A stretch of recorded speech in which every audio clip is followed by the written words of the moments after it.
Hello and welcome to Solar Insiders. I am Sophie Vorrath. I am the editor of New Economy and One Step Off the Grid. And joining me again this week is Rachel Williamson. Hi, Soph. How are you, Rachel? I'm well, hacking my way through the winter.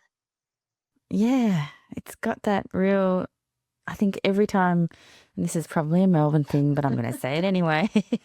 You get to about halfway through July, you're like, oh crap, this is winter. I remember. And it's only been about 2 months. I remember when my mum said when Mount Pinatubo blew up in 1992, she said it was just a year of winter and just mud constantly in the house. So I think it's been 2 months. We're fine. Yeah, we're fine. We're totally fine. But yeah, I can say that to myself. But I still need my little security heat pack on my lap. So this week, it's a little bit less exciting and sensational than the week of the battery rebate launch, but there's still plenty going on. And what I did was catch up with Con Hristodoulidis, who is the guru of distributed energy at the Clean Energy Council. And we did a bit of a check-in, pulse check to see how everything's going with the new rebate 1 week in. We have seen in the past some new rebates become very quickly very problematic in their short life. But he was very, and he, as you will hear, this has been very well engineered, albeit very quickly, to get it over the July 1 line. And it all seems to be going tickety-boo at the moment. And so we just have a chat about some of the patterns that are being seen and a number of other things. And also, which is a really good topic, is where to next? Where are we going to put all of that energy that was going into, we need a rebate, now that we have it. And I think, as we discussed last week, Rachel, there's a lot left to do with houses to get them up to speed. So let's hear from Con, and we'll have a chat after that. Con Hristodoulidis, welcome to Solar Insiders. Oh, thank you. Thanks for having me. It's great to have you back. Last time we spoke, we were wishing fervently for a home battery rebate, and this time we have it. How exciting. It's amazing. Yeah. These things can happen sometimes. And I know that it's happened because of a lot of the hard work that you guys at the Clean Energy Council, as well as the Smart Energy Council, and lots of amazing lobby groups like Solar Citizens have put in over years and years and years, and helped with the design and informed all of that. So now here we are. 1/3 of the way through July. So we're past a week since it came in. Yep, just over a week. Just over a week. So I thought it would be a good time to check in and see how it's going, what you're hearing sort of from your members, which is the installers and so forth, and just how the system's coping. I know that the Clean Energy Regulator put out a little notice saying, not saying be patient, but just suggesting that, it might take a little while for STCs to come through and for all of the things to fall into place. So how is it all going, Con? Look, let me start with saying I don't think I've seen a program implemented by the Clean Energy Regulator and the department in 6 weeks like I have with this battery program. So it was actually amazing to see how quickly and efficiently they worked. But 6 weeks is not a long time, right? No, so pretty impressive turnaround. Yeah, so they did everything they can to get it to start from 1 July and not to really have a significant impact on the market. So I think they need to be commended for the work that they've done and for where it got us. I think the policy announcement back during the election campaign where the minister allowed for the sale of these batteries but without them having been turned on till 1 July to claim the SCCs was a really good announcement that actually we start to see activity in the market really flourish through May and June. I'm not sure if you've seen some of the SunWiz data that came out for June, but the first time ever we saw more battery sales than we saw solar sales. So, I mean, that's a really good sign that the consumers and the market have really taken up the program, and I think it's just going to go faster and faster in terms of the sales. Yeah. So I saw one installer, and I forget who, which is probably a good thing, saying that they'd already done 2 megawatts or something in the first week, which I imagine a lot of it would have been stuff that was sort of roughed in and not connected until the rebate came into play. So that's really amazing. I think I'll use myself as an example. I had a solar battery system and got contacted by the retailer / installer and said, "Hey, you interested in upgrading your battery?" And I said, "Yeah, sure." So they're coming around next week to put an extra 10 kilowatt hours onto my system. So I think there's a fair bit of that going on where they've already had contact with previous customers where they know they've installed a solar system or a solar battery system, which is quite a small battery system, and that's helped really get the market up and running because those people are probably the easiest to get to. They understand how the system works and they've been on site. They know what it's like at site. So I think you'll see a fair bit of that activity going on in the early stages of the program. Which raises a really interesting topic because we published a couple of stories when it finally came in last week, and one of them was sort of a what you need to know. And somebody wrote an email very quickly saying, "Oh, but I don't understand how it works with stacking. Can you stack? And if you've got this much, can you add this much?" And I think the concern was, can you go over the limit with stacking even? But so if you've, I don't know, say if you had already a 20 kilowatt hour system battery and then you wanted to add more, then it would go over the 50 kilowatt hour ceiling. Is that okay? That's a good question. My understanding is the SSCs are only available for the additionality. So based on what you've just said then, I think you can actually stack whatever, say you've got 20 kilowatt hours. If you add another 50, I think you're entitled to the STC for the 50 kilowatt hours. As long as it in that one install isn't over the amount. Because the STCs don't apply retrospectively to what you've already had installed. It applies to the new install. And that's the conversations we've had with the Clean Energy Regulator. Yeah. That's what I sort of thought, but I just wasn't entirely sure. But it's really interesting that you say that you think a lot of people will be upsizing the batteries that they already have. And, it's really interesting. I think also there'll be a lot of houses with solar that will be adding. But I think also it'll be, for a lot of people, the trigger to go all in for the first time to get solar and a battery and to start thinking about even, well, am I going to get an electric vehicle? What kind of battery will I get that'll be compatible? What inverter? So it's really gonna speed things up on a lot of levels, I think. Yeah, look, the program said that they're looking to deliver 1 million batteries by 2030. I think they'll get that, and they'll get that probably within the first 2-3 years rather than the 5 years of the program. The difficulty obviously will be that they allocated $2.3 billion in the federal budget because the STCs are paid by the government, not recovered through the retailers' bills. So I suspect there'll be a discussion within the industry in the next 2 to 3 years to say, we need to top this up. I think the success of it, and I think when you see customers seeing their bills come down significantly, I think it'll be hard for the government to not continue to support this through to 2030. So, but my gut feeling is we will definitely get that 2.3 billion and expire that, and I think we'll need to top that up before the 2030 end date. Do you think it's possible they might wind up the solar rebate but keep the battery one going?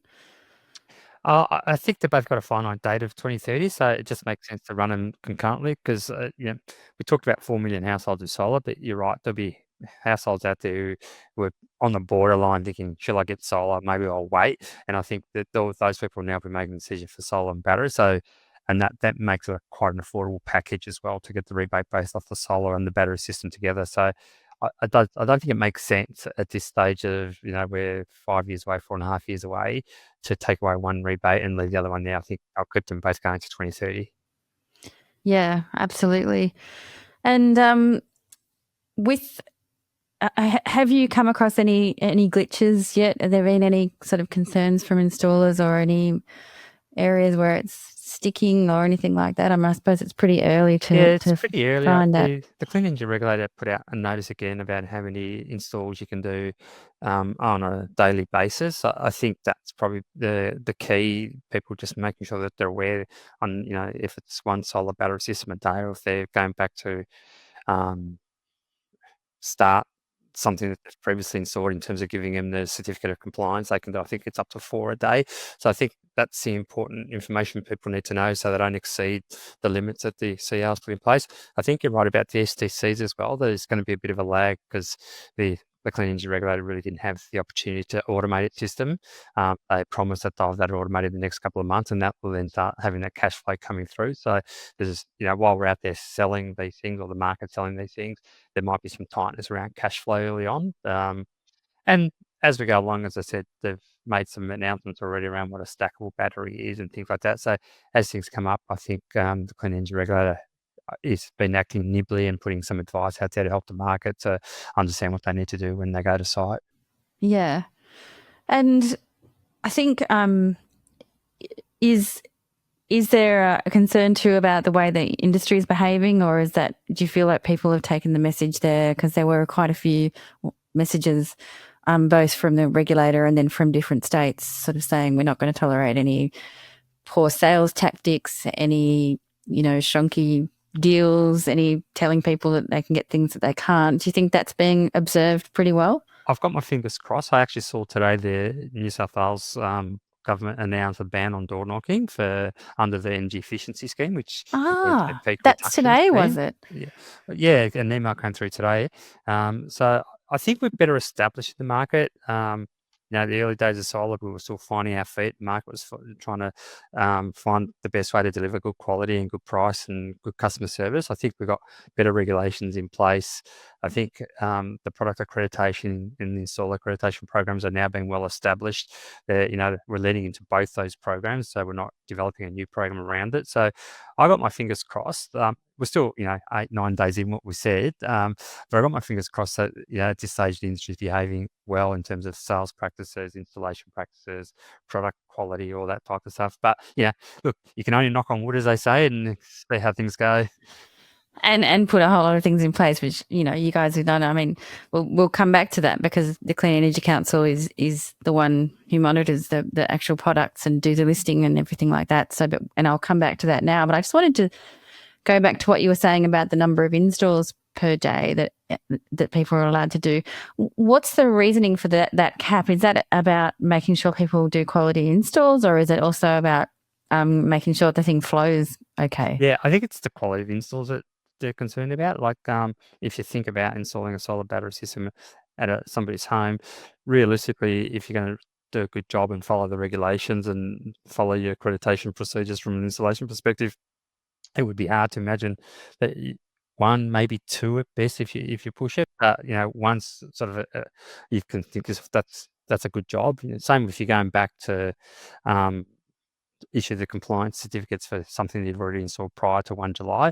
By the time you get to the site, you do the inspection, you drive to the next site. I think the number was 4. I can't remember, don't quote me on the number, but again, it seems like a reasonable number of work that you can do in a sort of 7-8 hour day, that I think make sure that you do the proper checks that you need to do on site to make sure that they have been properly installed. And this is bearing in mind that it's similar. Well, it's the same as the rooftop solar rules, isn't it? That there has to be a person there that's supervising and signing off on it. They have to have the selfies and proof that they've been there. They can't just sort of be at another site and, All right. Well, that's really interesting. That I did see that notice and wondered whether it was about the system coping or whether it was more about quality control, which makes a lot of sense. Onto the equipment accreditation, there's an astounding number of batteries that are available under this, aren't there, that have been accredited. I forget the number now, but it's just mind-boggling. Products accredited, yeah. Jesus. Oh, I should say products. 750 batteries are accredited. Batteries, yeah. And I think our pipeline is either just on or just under 100. So in terms of either waiting to get accredited or going through the process of accreditation. So that's 850, getting close to 900 products. So that's a lot of choice the It is a lot customer, of choice. which is great, right? That's what you want to see, the choice, and that creates competition. It keeps prices down. It avoids one of the issues that the government was worried about, seeing that prices of batteries going up to be able to, so the installer retailer captures the value of the STCs. When you've got competition out there, it's really hard to do that because you know your competitor is going to be passing the full STC through, so you're not going to be competitive in market. So they're all good signs to have a healthy market like that. Yeah. And are you getting any sort of feedback yet? Again, it's really, really early to say on the kind of brands that people are installing. Is there any data on that, on, what's being popular or what sizes or anything like that? I've heard the sizes that you're starting to get sort of to that 15 to 20 kilowatt hours in terms of installation. My gut feeling is and I think it's a really good part of the policy announcement, that these batteries need to be virtual power plant capable. I think that allows the consumer, the customer who's installing it, to say, well, I might get a little bit extra because apart from serving my own needs, my own household, if I've got a little bit of excess capacity, there's going to be some value for me for that additional capacity for pushing that back into the grid and getting paid for it. So, I think somebody said to me, everybody's maximising every megawatt of hour that the solar PV rooftop is producing. So they're storing it and they're keeping it for themselves or pushing it back into the grid. Yeah, and then if you factor in, EVs as well and electrifying more of the house, that's another consideration too. Our consumption might be at a certain level now, but if you're going to change to electric appliances and get an EV, it will be going up. Yeah, exactly. Although you'll also have that big old battery on wheels. So yeah.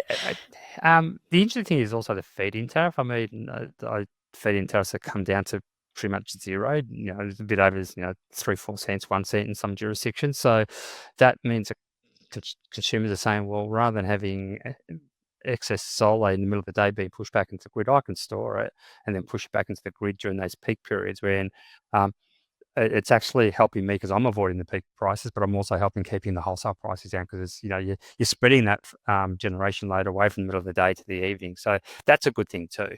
Yeah, and it's really now your only chance at getting a decent feed-in tariff. It used to be the case that people could get really generous feed-in tariffs for all of the solar they exported, but that's just not the way things are now. And we've seen that at the same time as this battery rebate has launched, we've got tariffs coming down, so it's come down to 0.04 cents in Victoria per kilowatt hour. It's a bit more generous in other states like South Australia and New South Wales, but then they've got export tariffs that are coming in. And then we've also got all these retail price changes that are about to hit in August that I was trying to help my mum navigate yesterday. She's like, I got a letter from my retailer. And it's a whole confluence of things that are happening that are really going to make people think, I think I might get this battery. I was the same. I'm on a time of use tariff, and between 3 p.m. and 9 p.m. it's 32 cents per kilowatt hour. If I can avoid 32 cents per kilowatt hour, I'm going to put that extra storage in and produce it myself and use it myself. And it's a bit of a trap. I mean, the thing I worry about, because my mum does have solar, but I just think, because I thought I'll put her on a flat tariff, and the person I spoke to, the retailer, I won't say who, said we won't have the flat tariff. Yep. I've heard the same, that if you've got a solar or a solar battery system, you go on a time of use. Yeah. And look, it's fair in some ways. My concern is for people who are less engaged and less aware that they might get caught out, using a lot when, there's some clouds in the sky and what have you, and their systems are not producing. But I suppose this is something we all have to navigate together, and retailers are going to have to be very careful to make sure that their consumers and their customers are informed about all of this. There's going to be some very, very busy call centres, I think, over the next couple of months. But batteries, again, it's a way to get around a lot of these problems: export tariffs, the absence of any feed-in tariffs, high prices in the afternoon, power outages. They really do tick a lot of boxes Do you think people are satisfied with the size of the rebate? Do you think we've jumped that hurdle, or do you think that there needs to also be quite a lot of really good finance offers to go alongside it?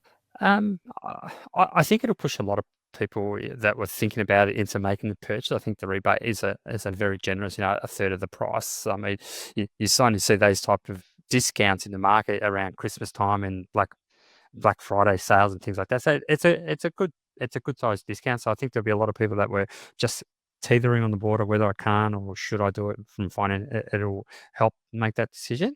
I think there's also some programs out there, like the Western Australian program is a really good example, where to help those lower income households, they're offering the loan arrangement.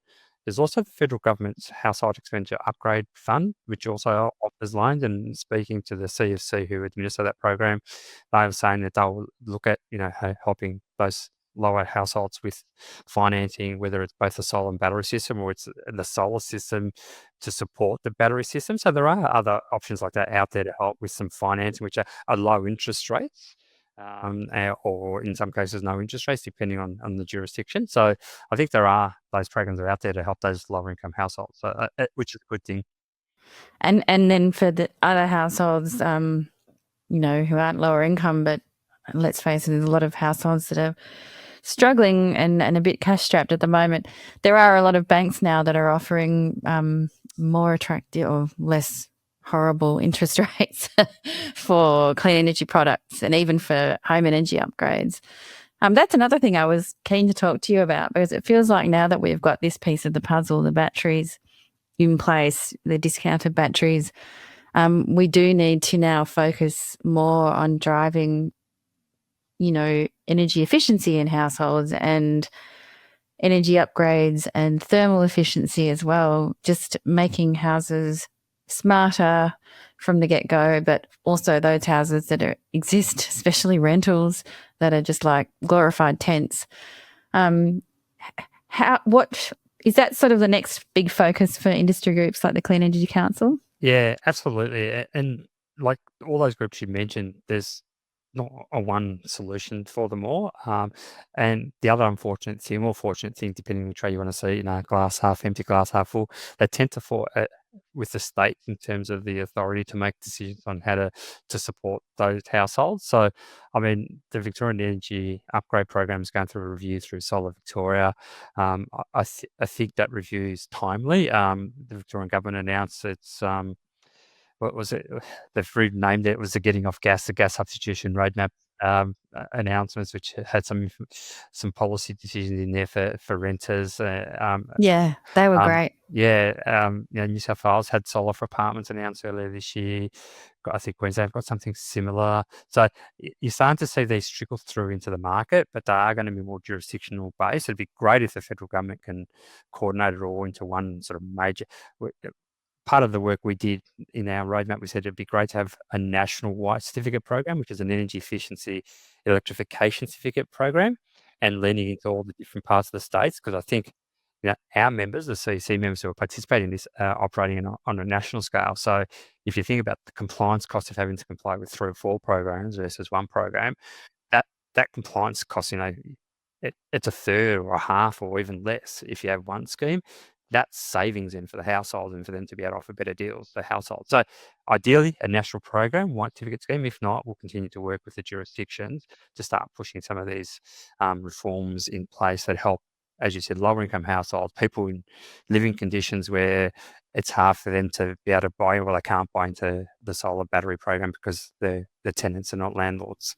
Yeah, I mean, I think that it's always been on the radar for most in the industry, I think, but I think, and it is always talked about as this low-hanging fruit, but it is actually not so easy to organise, is it?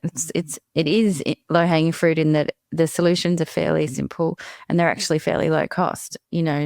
Closing thermal envelopes for homes can be very straightforward. But yeah, it's just, I think you're right. A nationally coordinated scheme would sort of make it a lot easier for people to to get on board and for it to be policed. Like I really wasn't sure. I know that Victoria's announced these measures for rentals, which I think are great, where they have to make sure that at the end of signing of a new lease that a house is properly insulated and that kind of thing. But I don't know how that's going to be policed, first of all. I'm sure there's a plan. But it's you just say that because when you buy a second-hand car, it's drummed into you to go get it tested and verified and accredited through like an RACV here in Victoria or some other. It has to be roadworthy. It has to be roadworthy. So rental properties, it should meet the same criteria, right? They should have some sort of standard that they operate, that it's livable and comfortable for the people moving into it, and having some sort of program like that makes sense. It has been a hard slog though to get these reforms. Yeah. And I think with the battery thing in place, perhaps it's a time now we can go, okay, we've succeeded there. Let's put our focus into this and really try and, because again, not only is it vital for the standard of living for people, basic standard of living and health and safety and all of that, but, a huge part of the management of the grid, we can make houses more efficient. That's going to be a really important part of how we better manage demand side, particularly if we're going to electrify and particularly if we're going to have these freezing cold winters. And you actually make a really good point. Like the distribution network has been built to cope with those 2 or 3 days in the middle of summer when we're, got 3 or 4 days in a row that's hot and it's really peaky. So we've got a lot of excess capacity on the distribution network. So the more energy we can push it, the more flexible we can make energy in the homes through storage and self-generation through rooftop solar, and then sharing that back into the grid. It actually lowers the cost for everybody. So if you make the decision you don't want to get a solar battery system, but you still electrify your house, you're still going to get the benefits of a cost per kilowatt hour coming down because we're better using the system rather than building it out because we've created more peaks in it. So that's a really important point you make. Yeah. So what is next for the Clean Energy Council? I mean, it's not as if you haven't got a whole lot on your plate with all of those accreditations and everything, but is there a big sort of project, the next thing on your horizon that is the focus? Yeah, so the 2 big things for us now are consumer protection. I think we've got the world of traditional energy retailers who are heavily regulated through very old consumer protections, and we've got these new entrants who are using things like the net CC to really guide good customer practice. And how do we mesh that into one system that is suitable for both the traditional retailer as well as the solar and battery VPP and products provider? I think that's really important. But the other big one, which I think you touched on it, not many households know about this stuff, and what we pushed out through our roadmap was an education fund, setting up an education fund. But it's not the government promoting it, but it's the government providing funds to local communities. Because if you think about who comes to your house, it's the installer that comes to your house. It's your neighbour. It's my mum relied on my nephew who was an electrician for advice. So they're the people that So it's the ability to push, and local councils pushing resources into them and educating them and providing them with material to have these conversations when they can with households about the benefits of solar and battery, about the benefits of energy efficiency, electrification, because that's when you get the buy-in from consumers. At the moment, they'll see the rebate and they'll probably have somebody call them or knock on the door or send them an email, but we're not really seeing that active participation, as you said, in that thermal efficiency of the home. So to me, that's a really important part of a program where the government is educating the community. I grew up during the 80s and 90s, and I remember when we were trying to go for a healthier lifestyle, and I remember Norm's lifestyle. Yeah, something Life like that. being it. Yeah. Simple, easy to understand, but it got the message across about eating healthy, having a healthy lifestyle. It's what we need. Like, we're going through this once in a lifetime transition in our economy, and it bewilders me that we don't have a Norm style campaign to educate people the benefits of electrification and self-sufficiency through solar generation and storage in the home. So to me, that's the next wave as well. Well, all you advertisers and budding advertising creatives out there, get cracking. I'm already having pictures of it, visuals. I think that you're right. It's absolutely true. And I find even with or my knowledge that I'm able to expose to through my work and everything, I still don't, there's still a lot of holes in my knowledge too. And when friends will come and say, I want to do this, I think, and sometimes it's the case of the more you know, the less sure you are kind of thing too. There's so many, I'm sort of aware in the fringes of my mind that there's so many different programs about and different discounts and then different combinations of technologies and, different retail offers. And so it becomes very bewildering very quickly. And Agree. Yeah. And that I touched on consumer protection. I mean, it'd be really great to see something like Energy Made Easy broaden it away from just providing a retail product that's for the consumption of energy, but also having a really good suite of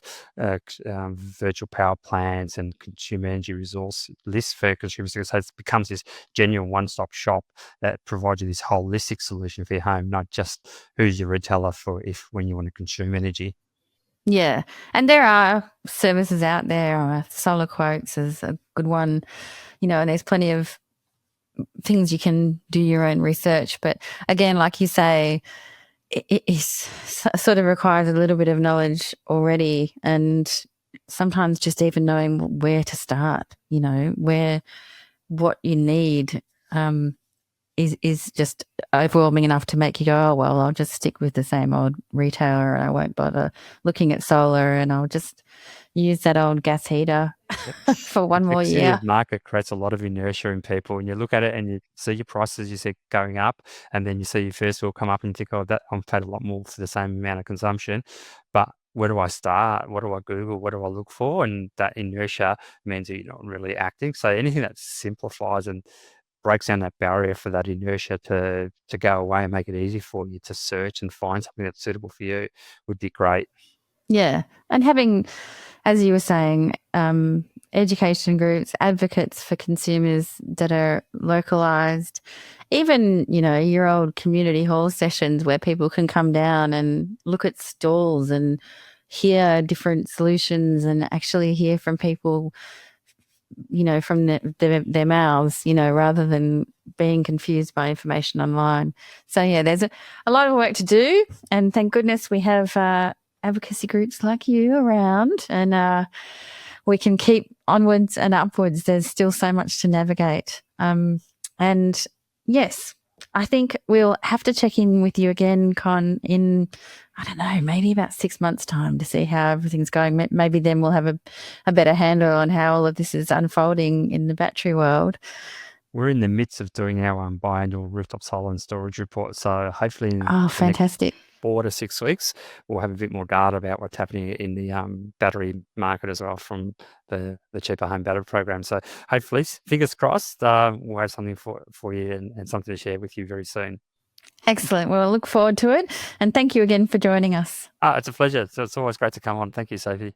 Well, that was Con from the Clean Energy Council, getting us up to speed with how everything's going with the first week of the brand new shiny battery rebate. And it all sounds pretty good so far. Any more stories you've heard out there anecdotally? Anyone, jumping on? I don't know anyone Getting yet. a battery? No. I have one friend who's interested in anything to do with energy, and he's the only one I could talk to about it. And I said something to him yesterday, and he just replied back, Vita G. And I was like, no, mate, it's too early for that. It's too early for that. Rolling with the acronyms. That is vehicle to grid. It is using your car as a battery. For those not in the know as yet. In the know. Yes, well, we are still a way off from that, although, it's one of those things that seems like it's right there. You can see it. You just maybe can't quite touch it yet. Although, according to the very experts, and, there is a small handful of extremely experts in Australia about this, the standards for certain categories of vehicle to grid batteries and connections and cybersecurity are not quite there yet, and need a bit of work to be done first. So, yeah. And what about the car OEMs? Are they still all worried about batteries and life of batteries, if they're used for two-way flow? One person said to me, vehicle to grid as a battery, as a home battery, will take off once no one cares about their battery anymore. So when it's just like a regular car, when, they're like, well, do what you want to it, Yeah. or It's just tough to say though, because the battery is out in the way, the most expensive part. is the IP. It is the Yeah. car. Yeah. So Yeah. And some of them, I know that a lot of the Volvos have that cellular level health check where they can see if there's even a cell that is not performing as it should to watching all of the cells.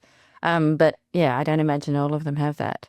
And yes. I think the subtext was, it is a very long way away. Yeah, but then again, yeah, In terms you see of people like the network saying that we're ready for it. And in terms of OEMs and car makers and so on, being comfortable for their vehicles being used for non-vehicle purposes and non-vehicle purposes in a variety of different locations and circumstances, that is a long way away. Yeah. It seems like there'd be a lot of T's and C's on the contract if, like you can only use it this much and, never ever do this and never ever do this. Must buy your electricity through this retailer, who we have a deal with, which, is reportedly happening in a pilot in Korea. So. Oh, okay. Yeah. Which would make sense because I guess then you'd be able to keep better tabs on what's going on. But then again, it's not great if you want choice. And yeah, you happen to hate a certain retailer or something. Speaking of which, I had an interesting experience last week trying to help my mum look at different offers because and I won't name and shame the retailer that she's currently using, but it's going on everywhere. You see it all the time. But she got this notice saying, here's what you're paying. Here's what you're about to pay in August. And then a tiny little note down the bottom says, and by the way, we've noticed you could be on a better plan with us. That would save you more than $1,000 a year. $1,000 a year. It was just like, what? And I know that it's a thing and they have to do that now, but it's just this tiny little thing. And it's like, well, why on earth would you have her on this other one then? And when we tried to call, ages waiting. And then, you should probably wait till August because that's when we're changing the prices. And No, then, you don't wait till August. It's like a credit card company saying, oh, just wait till you've paid the fee and then we'll credit it back. No. Waive the fee now. And then, what was it? I think it was Lumo. I thought I would call them and see what they've got to offer. And I did not make it past the hold music, which is some sort of a calypso affair that I do feel like saying that if people are ringing because they're really depressed about their energy bill, this may push them over the edge. It was so relentlessly upbeat and like I'm on an island in the Caribbean. It was, I can't even tell you. So with all of my, I'll help you, Mum, I know this stuff like the back of my hand. I cracked it and gave up within about 40 minutes. Yeah. So, and I said, let's have a look at it next week. We'll give it another go. So yes, Godspeed to all the people out there trying to manage their retail. There, again, still a lot of work to do. We talk a lot about how much focus there is now on consumers within the energy industry, but I really think, a lot of work left to do. How often do you actually speak to consumers and ask them? It's almost as if there's a focus on consumers, but it is misplaced. The focus is on how to make consumers do what we industry or retailers or some company wants them to do, rather than being in consumers' interests. And that is at the basis of why people don't trust anything to do with their personal energy services, because they know at some point within the next 12 months and every 12 months, like clockwork, they're going to get screwed over. Other news this week includes South Australia, where is the state where the network company, South Australia Power Networks, was, along with a few not-for-profit organisations, the first network company to ask the AMC to introduce export tariffs, the otherwise known AKA sun tax, which, as I mistakenly said and you correctly pulled me up on last week, isn't just in New South Wales, because now South Australia has it too. No, I thought it was Victoria. So no, I was completely incorrect as well. Well, we got there in the end between the two of us. But yes, South Australia's introduced it, which means that the retailers will now be charged an export tariff, and they can then decide what they will do with that vis-a-vis the customer. It's a little bit more complicated than the New South Wales ones in that it is, although I'm not even sure that's true, but it's basically, it only applies to a certain amount of kilowatt hours a day. So if you can keep your exports below that, it won't bother you.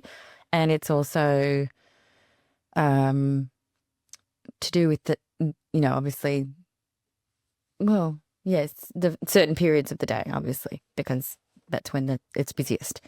So yes, that's become a thing, and there was some outrage on the ABC mainly, but I think the general feeling is now, even though it does still seem not great to charge people for their solar that they're producing, and there will be better workarounds, and there are. Yeah, this is the way the market is headed, I think. And in Victoria, we don't have it, but we have virtually zero feed-in tariffs, so same. The message is basically use your solar or store it. And if you send it to the grid, send it when we need it, not when we don't. Are community batteries making a dent in the excess that is being seen during the day? Because that was one of the promises. That's a really, really good question. And I think it's a question we should ask some of the network companies, because it's one of the key reasons why they have said that they should be allowed to install them and be part of the federal rebate or subsidy. Yeah, so it is a very good question, because you would think that in that case, but then again, it's still a regulated asset. It's an asset that all consumers have to pay for before it does its job. So it's a very good question, and I shall ask it of someone. And one of my other questions is, now that these export tariffs are in, given that there are promised workarounds in the future, community batteries and other options, do you think these tariffs will ever be removed, even when those workarounds and those other options? Probably not, because it's going to become even more imperative that those signals are sent that we don't want to flood the grid with solar in the middle of the day, if at all possible. Not only because that creates problems with demand, but because if that happens to then go away, all of a sudden we're in a bit of bother. So yeah, probably not. But it probably will be something that most people are not affected by. The real concern is that we end up doing what I think that the rule had hoped not to do, and that was to, not have people who can't afford solar and can't put it on their roof for whatever reason pay for what the network augmentation to accommodate all of this solar. But what we might end up with, if we're not careful, is that all the people who can afford to will get batteries and will completely avoid all of this with storage and, as well as smart technology and smart management technology. and people who are engaged and what have you and have the time to engage will not be affected, whereas the people who perhaps installed solar thinking that it would, cut their bills and really needing it to, will be the ones who end up having to pay export tariffs when they don't realise that it's being exported when they're at work or what have you. So I think that's one of the things that has been the most controversial about all of this, and a really unwanted, unintended consequence, which there always are, those lingering everywhere with every regulation change. You've got to be careful about this. So this is why there's been such a push for any battery rebate to really focus on lower income households, and for, and I'm sure that, not sure, but I'm sure that they are supposed to, retailers, consider hardship in these situations. So if there's a hardship customer with solar who cannot help but export during the day, then I'm sure there's a workaround in that sense too, or that there very much should be. Yeah, I'm a bit skeptical about knocking up to $3,000 off a battery is all well and good, but if it brings it down to $10,000 for a 5 kilowatt hour battery, that's not going to be useful to anyone, and it's still extremely expensive for most people. Yeah. So which is where, and we've discussed this before, which is where good, zero interest or low interest finance offerings will come into play. And that's another area that we really need to get. I mean, there are plenty of them out there. Not so many zero interest, I don't think, but there's definitely offerings from a lot of banks. And again, it's really beholden on the industry to make sure that people know about these and that people understand that there's access to these other things that can help them get across the line and get a battery, if that's going to make all of the difference, which it quite probably will. It's one thing to say, well, this is where the market's headed and everyone needs to go there, but it's another thing to make sure that people who in good faith invested in solar thinking that it was going to be the answer to all their energy bill problems aren't now suddenly in a whole different world of pain and frustration. Yes, so plenty of work to do still. We were also going to discuss, you had an interesting story this week over on Renew Economy about the visualizations of offshore wind. Yeah, so the Victorian Energy Department came out with, they said they were new on the website, and then I got a call saying actually they're from March. So my apologies to readers. There are some visualizations. We had not reported on them before. And new to the public, is that new what to we the say? public, new to us. And they were showing that the wind turbines at their closest from 2 different beach vantage points. And we're talking in Gippsland here. Gippsland, yes. And Mount Oberon and Wilson's Prom National Park, basically not visible to the naked eye. However, after we ran that story, I had 2 emails from people in a small town called Seaspray, and they are very concerned that actually their beach is going to be much closer to one of the declared areas in the proposed offshore turbines, and the Department of Energy is not taking these pictures, doing these visualizations from the right locations. So I'm going to go down there at the end of the month and just take a look from the beach, take some photos of my own, and find out what people have to say about how they feel the Department of Energy and the local offshore wind operators are actually, and they're communicating, actually with them communicating and how stuff. they feel about that. Yeah. I mean, it's a huge task, and it's something that no one has done before in Australia. Well, they might have done it elsewhere and then come here, but it hasn't been done in Australia. So it's new territory, which needs to be trod very carefully. And yeah, saying one thing and then people feeling like they've been told another, or they haven't heard anything, it is not great. So that's to be avoided.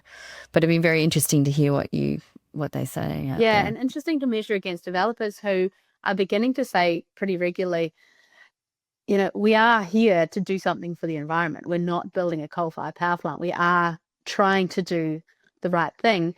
And none of the oil and gas platforms and drillers who have been all over the ocean offshore from Gippsland had to follow any of these processes and protocols, because it was a while ago when they weren't really asked to. And so there's some interesting pushback that's coming from, I think, a level of frustration amongst developers as well, where they're just saying, well, we want to do this, we want to do the right thing. So there's a lot more communication, I think, that needs to happen between people on the ground and the people living on the ground. Yes, precisely. And I agree with you. I think there has been definitely a level of what do you call it? Double standard, I suppose, between the way the fossils were held to account and the way we are now, which is not to say it shouldn't be at the level it is now. It absolutely should, but it is to say that that we all need to communicate and work together and I guess not sensationalize things. And if you're angry about something, make a point of reaching out to the people who are in charge. Yes, which is not always that easy. You could end up getting half an hour of calypso music, and that could push you over the edge. Or just completely ignored, as does happen to us sometimes as well. Yes. Yeah, you put out all of the calls and the emails and get crickets back. So, yeah. Alrighty, well, that is it for this week. I would like to thank our sponsor, Pylon, and all of our listeners and readers. And I'd like to thank you, Rachel, for all of your wonderful insights as usual. And we will see you again in about a fortnight's time. Bye for now.